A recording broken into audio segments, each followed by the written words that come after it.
Dozens of major news outlets have lost press access to the Pentagon after refusing to sign new rules set by the Trump administration for journalists covering the Department of Defense. That new policy would make journalists pledge to not seek or publish any, quote, unauthorized material, even if that information is unclassified. Defense Secretary Pete Hegseth gave outlets until the end of the day yesterday to agree to the new rules. And as of Wednesday morning, only one network has: One American News, or OAN. Everyone else, dozens more, NBC, CNN, ABC, even Fox News, have effectively lost Pentagon press credentials. In a joint statement, the outlets said, quote, "The policy is without precedent and threatens core journalistic protections," while the Associated Press said the policy, quote, "undermines the First Amendment." Back in May, ASP spoke to Margaret Tolive. She's a well established journalist and a professor of journalism and democracy at Syracuse University.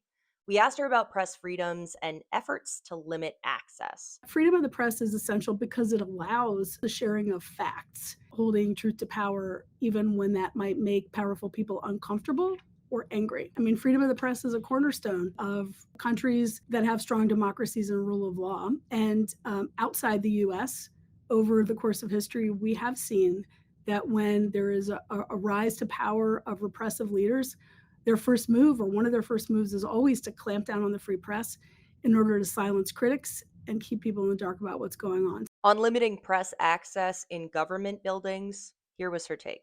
Reporters' access inside those buildings, whether it's the White House or the State Department or the Pentagon, has shrunk over time. So what's happening now is really different than what's happened under presidents in our lifetimes. There is a strategic effort underway to test the protections of the First Amendment as it applies to news organizations, to test the court's willingness or power to maintain the First Amendment protections. We know there's a lot of news right now and a lot of coverage to digest. So if you need some context to get you started, follow us at A Starting Point.